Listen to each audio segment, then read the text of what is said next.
Hello, I am Reverend Irene Smith, aka Miss Irene from a Young Peeps, and I want to welcome you to Generationally Speaking. Join me each week at the table as we sit and discuss life issues, no matter the age.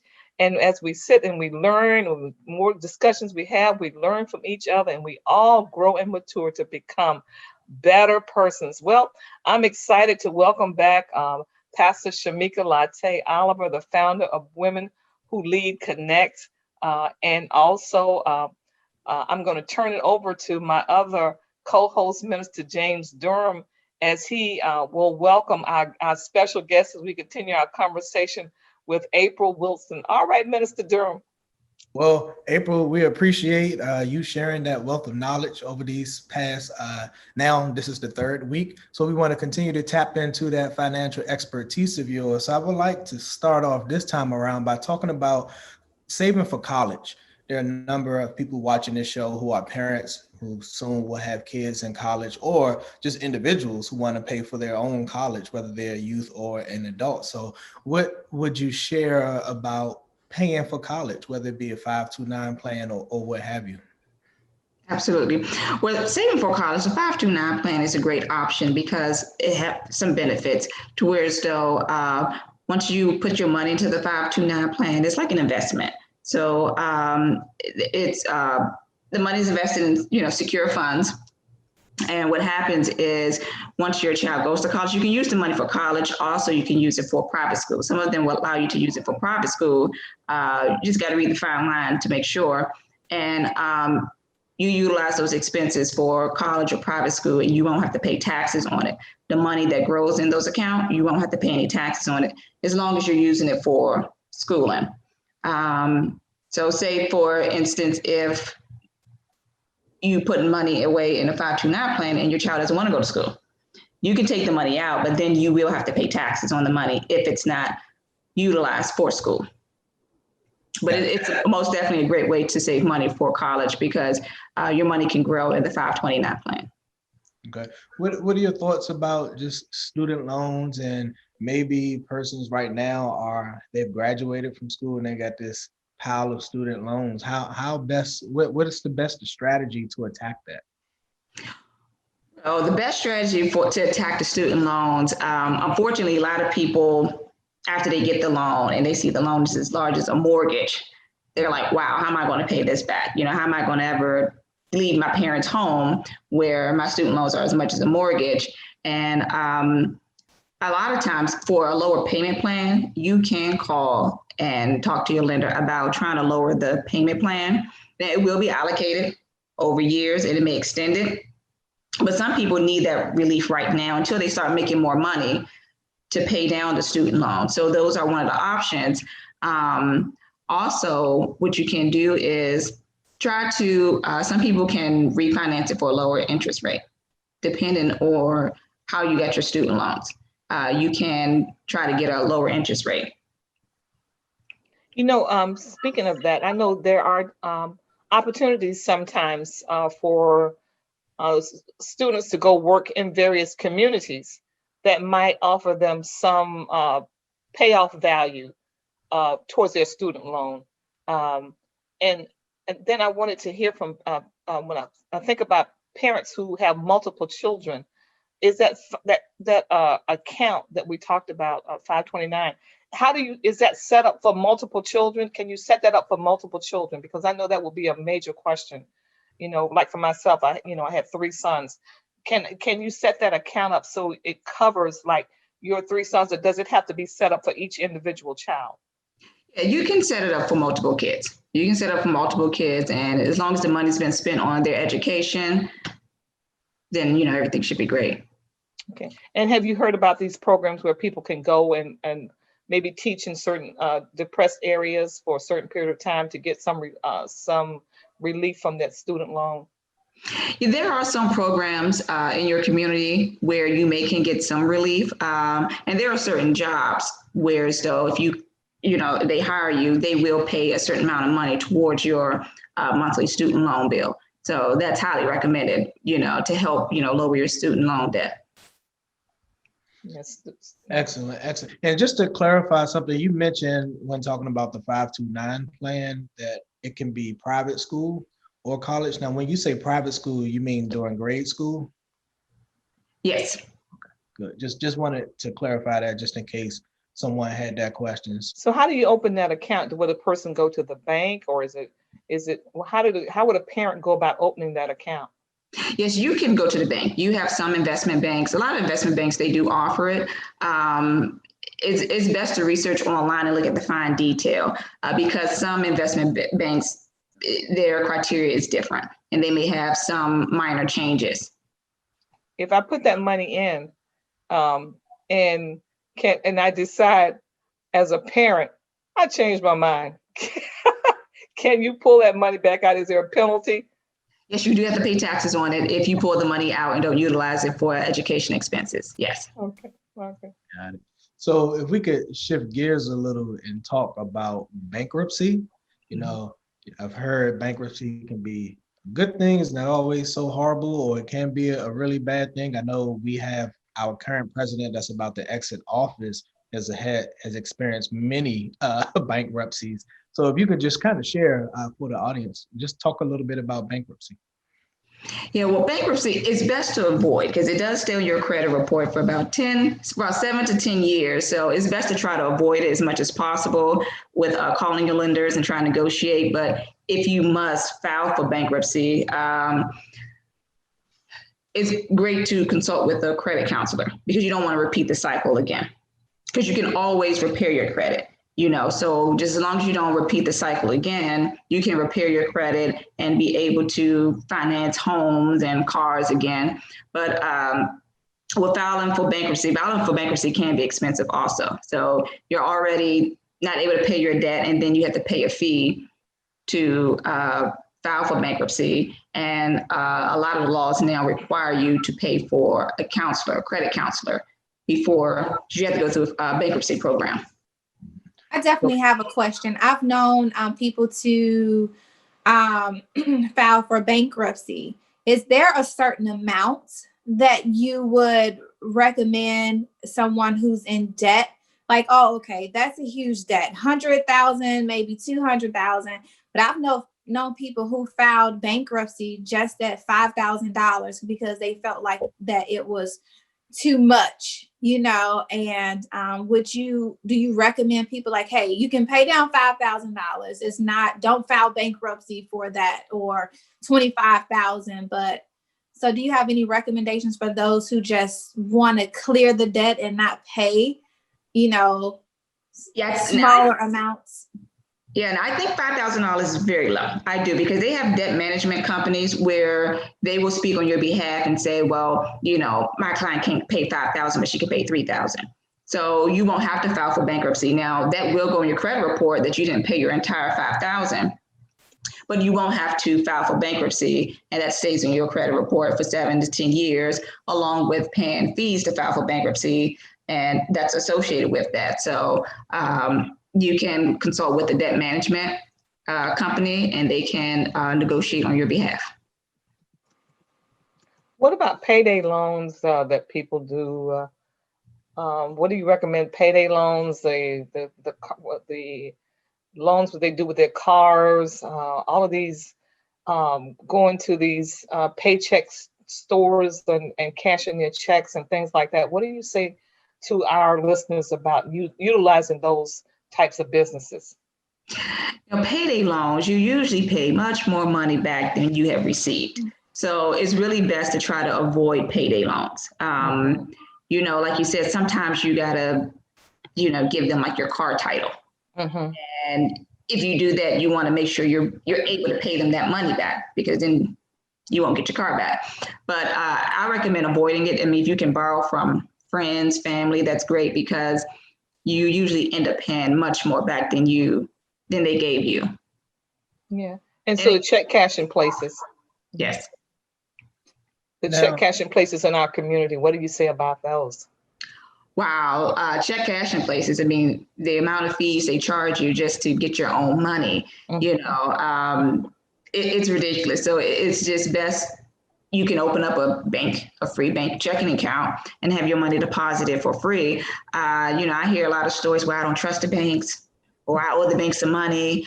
And it's like, well, pay the bank their money because they're taking out of your check. You're probably paying that every 2 weeks, and you just pay the bank back their $200-300. But again, I think it's the lack of education too about money. You prefer to be able to have your money deposited in a bank where FDIC insured, and also where it's free checking. So a lot of times people, they think they're actually getting a better deal by going to the check cashing place, but they're really not if they sit down and look at the fees that are been taken out of their money, out of their check.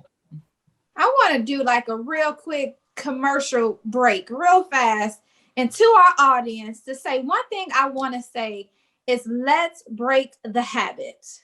Let's break the habits of even borrowing, the habit of, oh man, I need this. I'm a borrow. If it's not from the paycheck cash, store in the neighborhood, I'm gonna go to grandma. I'm gonna go to this. I feel like that's one of the areas where that's our downfall when it comes to our finances. The Bible tells us to be good stewards. And in order for us to get out of this cycle of just a poor mindset when it comes to our finances, is that we definitely have to know the tools and the right type of habits that we are supposed to have, because if not, I think the cycle will continue.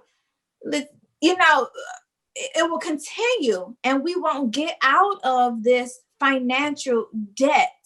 So I just wanted to put that quick thing out of there. And I'm so thankful, April, that you're providing us with this information. But just a quick check-in to my people out there. I love you, women and men of God. But one of the things that we have to do is break the mindset, break the habits. Any habit is because you're doing it and you're really not conscious that you're doing it. So how do we, I guess this can be for anybody, how do we, or if anybody else, how have you broke habits in your life from either a negative mindset or a negative behavior that we can just give our audience to say, this is how you can break the one habits in your life, regardless of what it has been? Well, I would say for me, one of my habits that I worked on, I used to always get my hair done every 2 weeks. But what I did was like a DIY, I did research and found out what products were good for me, to where still I can use products and wash my hair every 2 weeks on my own and still be satisfied with the outcome. And that helps saves a lot of money. So as opposed to me going every 2 weeks, I may choose to go once every other month. So I do understand making the sacrifices. I don't not only tell people, I actually do it myself, because I know how much money I can save by doing things myself. Good. So you mentioned credit counseling a few times. If someone finds themselves in a situation where they need credit counseling, are there specific things you should look for in a credit counseling service? Absolutely. You want to make sure that they're certified, because a lot of people out here, they say, hey, I offer credit counseling, but they're not certified. Or I can help you repair your credit, but they're not certified. So you want to make sure you do consult with somebody who is certified. Excellent. So I want to shift gears again. So far we've been talking about me, my finances, my family, and taking care of ourselves. But I would like for you to share a little bit about philanthropy, charity, giving, being having a heart of generosity. If you could say, speak to the importance, if you feel that's important, just speak to that. Oh, absolutely. I do think it's always important to give back. And, that's why once you are financially educated and financially secure, you do have those means to actually give back into your community, and they can have a better lifestyle, giving back to your community, where you can give back to the schools or local community services there. They have community outreach programs. I think that's very important to give back, because, your community like to see people who grew up in their own community come back and give back and educate them and pour into them. I think that's very important to do. Good. And this is a show based in spirituality and relationship with God. So of course, we would be remiss if we didn't say how important it is to give your first fruits back to God, to tithe. Reverend, did you want to speak on tithing for a brief moment? Yes, it is critical that we be that we give back to the Lord what He's blessed us with, not only in our finances, but in every aspect of our lives, that we recognize that He has blessed us. And the Bible calls for that 10% of tithes, but then after you tithe, that's still the offering. So you give of your tithes, and then you give your offering. And when you give, God is always blessing, and He loves a cheerful giver. So we don't ever want you to think that the church has to come begging for money. The church does not have to beg for money. You give because you know that it is something that you want to do. Anybody that you love, when you love somebody, you give freely. You want them to have, and that's the mindset that you want to have when it comes to giving to your local church. Whatever that might be, whether your church is virtual or where you're brick and mortar, but make sure that you're supporting that place where you're being fed weekly, and then give your offering, and then give in your community.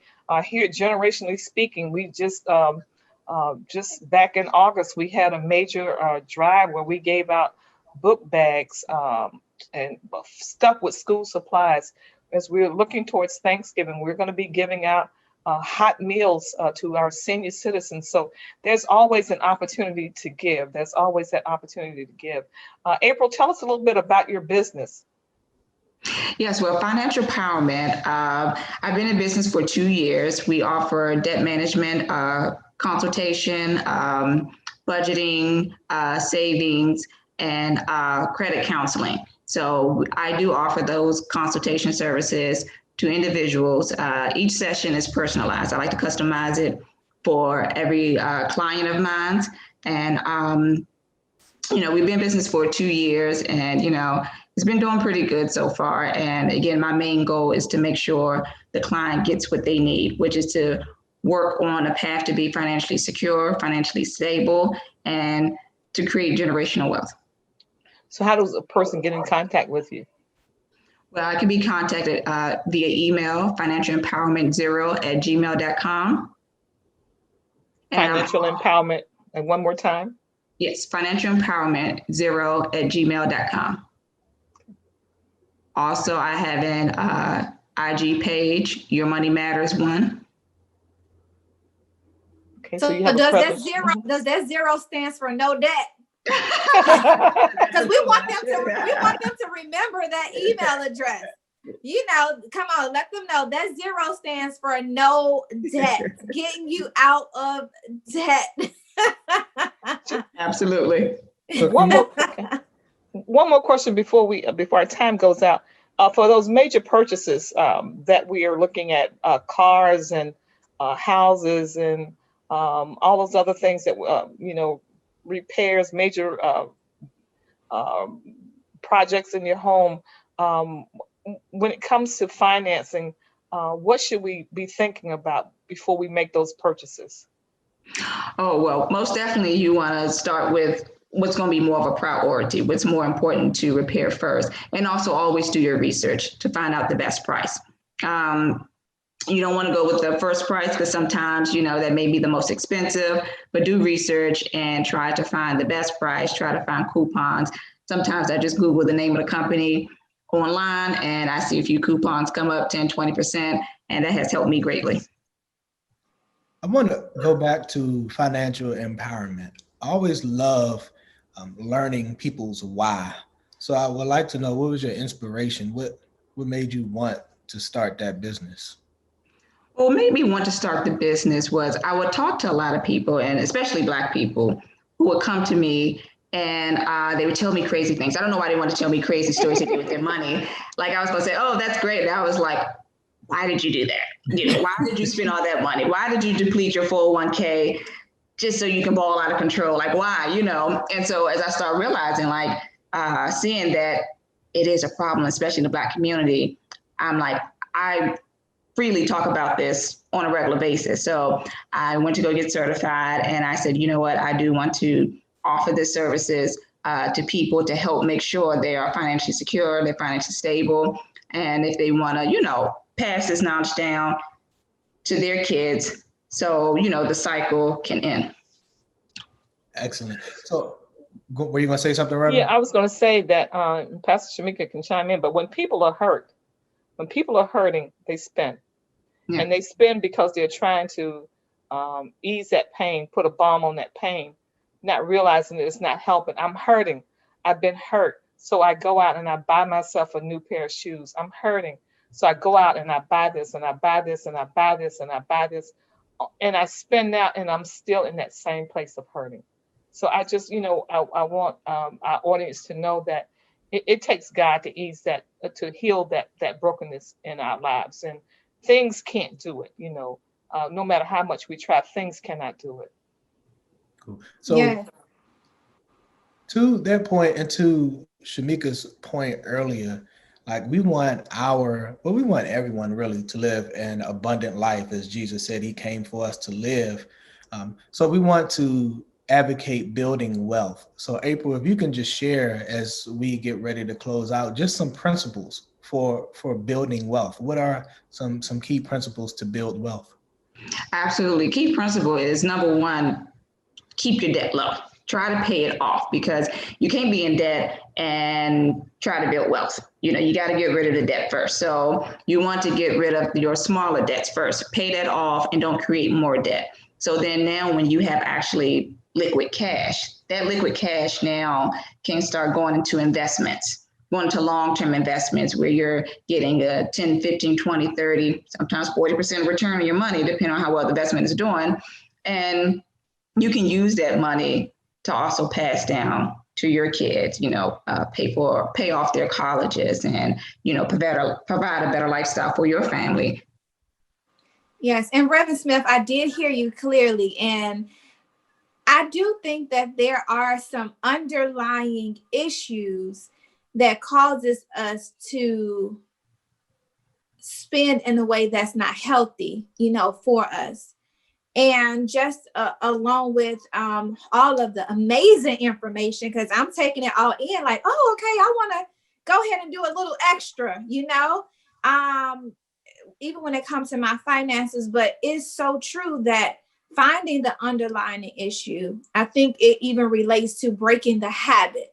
Why am I actually spending this way? I believe that when we are very truthful with ourselves, at the pain that we're trying to cover from the purchases that we are making, and then we're able to say, okay, I got to deal with the hurt in order for me to deal with the promise, what I want to see, and even in my future. So I even think combined with what April is giving us is that, yes, we want you guys figure out what it is that is causing or making you want to spend the way that you spend. Mm-hmm. Why do you have to fit in what we call the Joneses? Or why do you feel like you have to look a certain way? Are you trying to attract someone?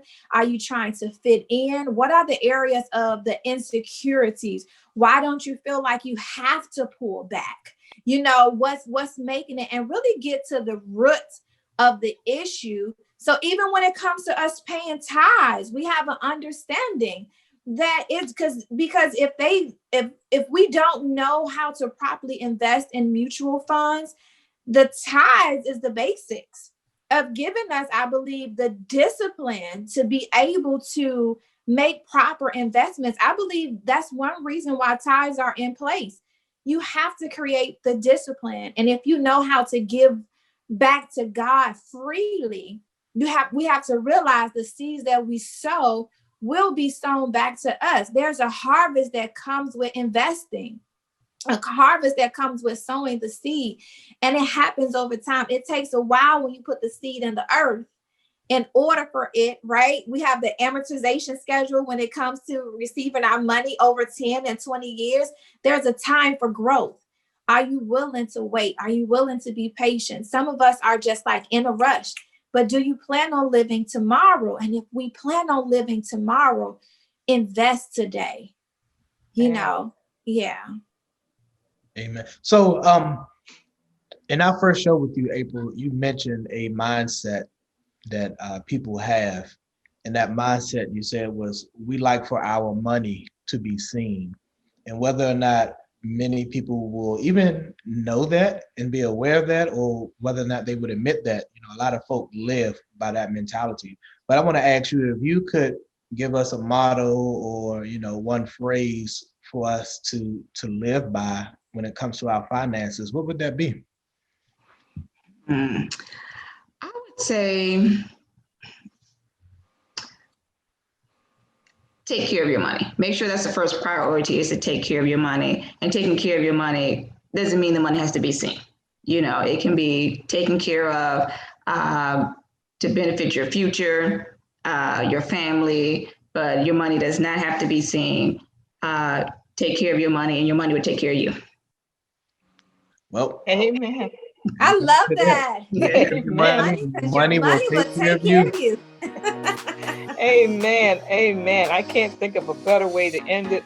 April, I want to thank you again for agreeing to come on and to share with our audience all these pearls of wisdom when it comes to finances. We're just blessed to have you. And certainly we'll have to have you back, and to our audience, we'll make sure that we put that email address out there prominent, so if people want to get in contact with you, they can, and have those conversations. So whatever you do, be inspired. And be informed. And be transformed by the renewing of your mind. All right, see you next week, and make sure you get them finances in check. Take care of your money, and your money will take care of you. Take care of your money, so your money will take care of you. Amen.